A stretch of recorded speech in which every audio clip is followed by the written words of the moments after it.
Om Swastiastu, perkenalkan nama saya Gusti Gosokama Putra dengan NIM 90 akan membuka presentasi pada hari ini dengan judul Traditional Healer in Bali. Berikut ini adalah nama dari anggota SGD kami.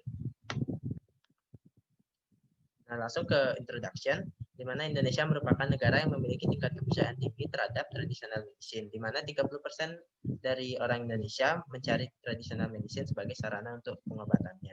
Di mana traditional treatment adalah suatu kombinasi dari pengetahuan dan skill yang berdasarkan pada teori dari kepercayaan dan juga pengalaman dari kebudayaan lokal.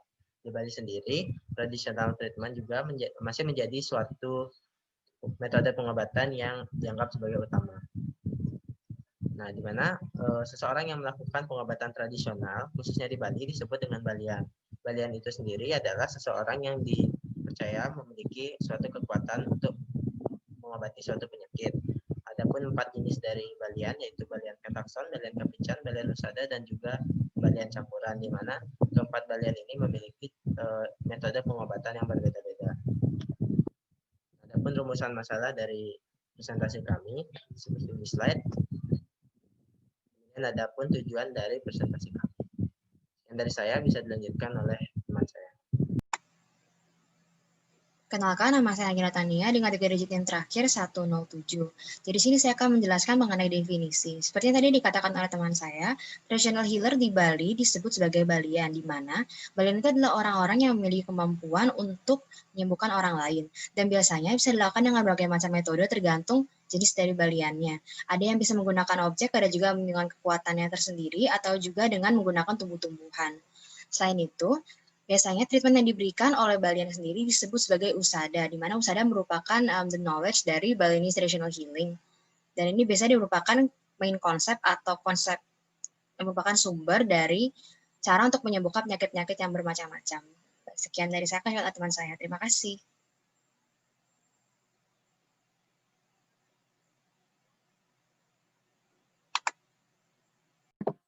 Baik, perkenalkan saya Wittania Wirawiguna dengan 3 digit MTR 063. Di sini saya akan menjelaskan fungsi dari traditional healer.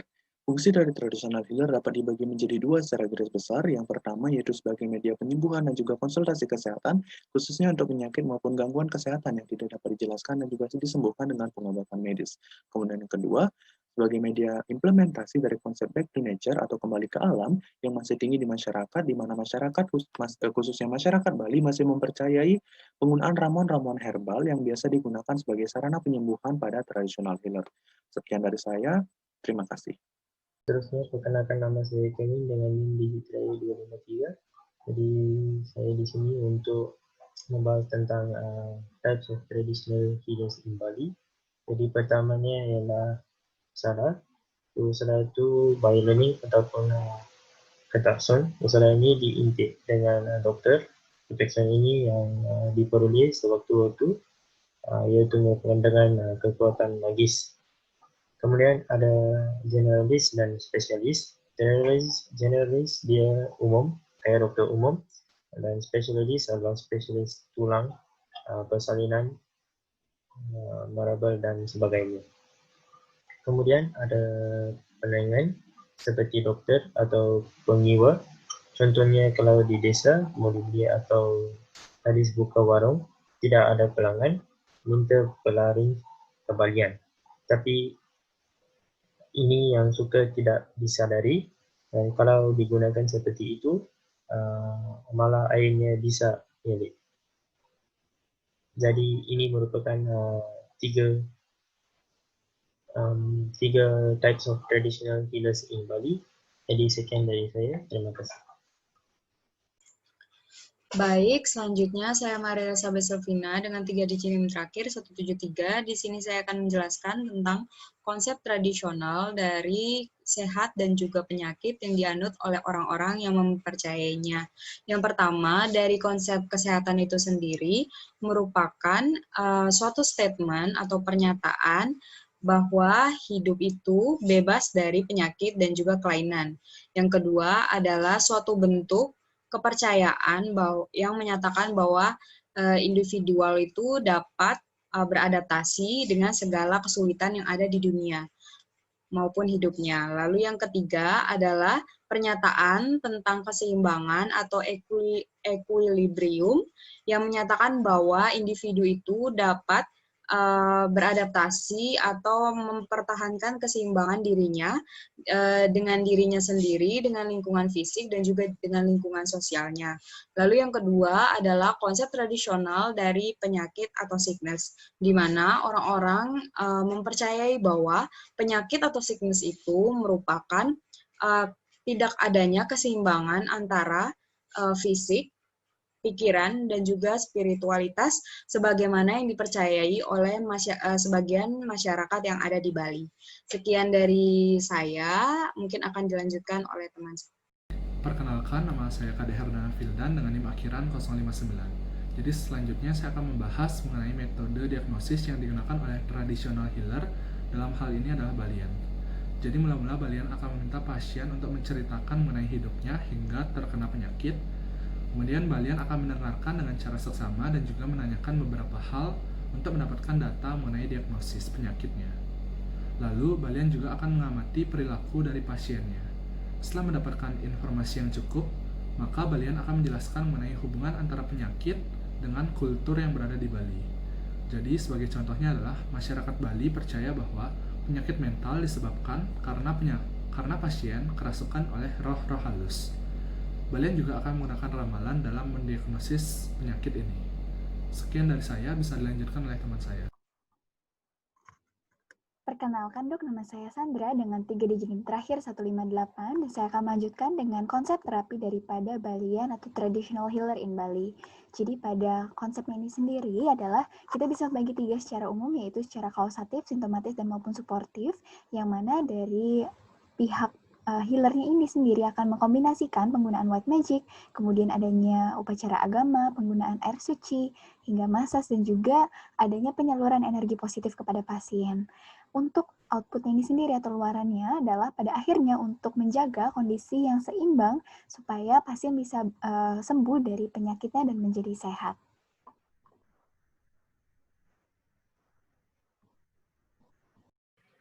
Baik, selanjutnya akan saya lanjutkan. Perkenalkan, nama saya Elsa Bejenis dengan 3 digit NIM terakhir 103. Di sini saya akan menjelaskan mengenai choice of treatment.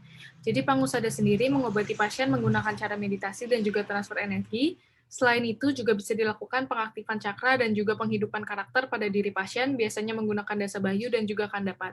Selain melakukan meditasi dan juga transfer energi, biasanya pengusada memberikan obat-obatan yang biasa dikenal dengan tamba dan dibagi menjadi 2, yaitu seranda dan tamba.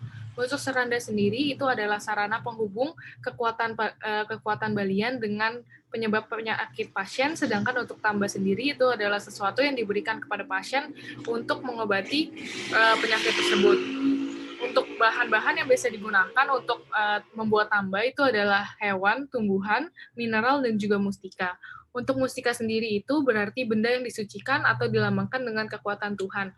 Umumnya mustika ini mempengaruhi keyakinan dan juga pola pikir pasien, sehingga membantu menyeimbangkan pikiran dan juga hormon dari pasien. Untuk Balian sendiri juga dibagi menjadi beberapa tipe berdasarkan dengan profesinya. Seperti lung itu untuk mengobati fraktur, manak untuk membantu persalinan, apun untuk membantu lulur, dan juga wuut dan kacekel untuk massage. Baik, selanjutnya akan dilanjutkan oleh teman saya. Terima kasih. Selanjutnya, saya Hans dengan 3 digit NIM terakhir 026 akan menjelaskan mengenai jenis herbal tradisional sebagai obat. Berikut ini adalah beberapa jenis herbal tradisional yang digunakan sebagai obat di Bali. Yang pertama adalah loloh. Loloh merupakan minuman tradisional khas Bali yang dipercaya mampu mengatasi penyakit tertentu. Bahan baku loloh biasanya berupa ekstrak dari tumbuhan, yaitu akar, batang, kulit kayu, biji, bunga, buah, dan daun. Beberapa contoh loloh di Bali antara lain loloh cencem, loloh sembung, loloh tempuyung, dan loloh cinamon. Yang kedua adalah boreh. Boreh adalah obat herbal tradisional Bali berupa pasta yang terbuat dari campuran rempah-rempah yang dihaluskan menjadi pasta. Rempah-rempah yang sering digunakan untuk membuat boreh adalah jahe, lengkuas, sirih, dan kunyit. Boreh berkhasiat untuk melancarkan peredaran darah, menghangatkan, dan mengeluarkan racun dari dalam tubuh. Sekian dari saya, akan dilanjutkan oleh teman saya.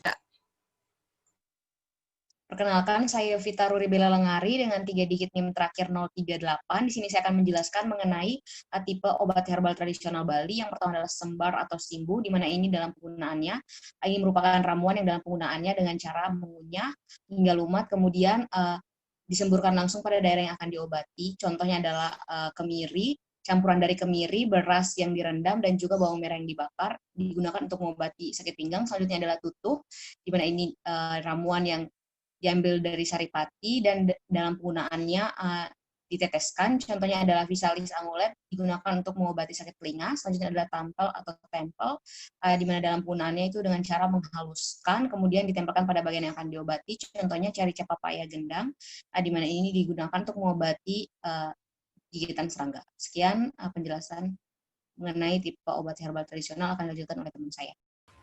Selanjutnya, perkenalkan, nama saya Clarissa dengan titik tim terakhir 081. Jadi penerimaan publik terhadap pengobatan tradisional sampai saat ini masih cukup tinggi. Dengan lebih dari 31 negara sudah melihat potensial dan juga mencoba mengkolaborasikan dengan pengobatan modern. Contohnya seperti negara Indonesia, Afrika Selatan, dan Kanada. Di Indonesia sendiri, lebih dari 30,4% keluarga mencari pengobatan tradisional. Negara maju seperti Singapura dan Korea Selatan juga masih menggunakan pengobatan ini dengan presentasi 76% dan 86%. Di Bali sendiri, katakan 25,6% masyarakat Bali yang tinggal di perkotaan dan 24,2% masyarakat Bali yang tinggal di pedesaan masih menggunakan pengobatan ini dan menjadikannya sebagai tempat pertama. Pemilihan antara dokter dan pengobatan tradisional ditentukan dari hasil pengobatan. Namun, secara keseluruhan masyarakat sampai saat ini masih menerima pengobatan tradisional. Dilihat dari sikap mereka yang masih mencari pengobatan tradisional meskipun sedang menjalani pengobatan modern. Nama saya Kevano dengan NIM 152. Saya akan menutup presentasi hari ini dengan kesimpulan, yaitu bahwa traditional healer merupakan bagian dari kultur dan budaya kita yang ada di Bali yang harus kita hargai. Traditional healer dalam melaksanakan pelayanannya tidak sembarangan, berdasarkan pada ilmu yang jelas dan juga berdasarkan pada kode moral yang berlaku di masyarakat. Oleh karena itu sudah sepatutnya kita merespek dan menghormati traditional healer sebagai salah satu profesi yang memberikan solusi dari permasalahan kesehatan yang terjadi di masyarakat. Sekian dari SGD B8, terima kasih.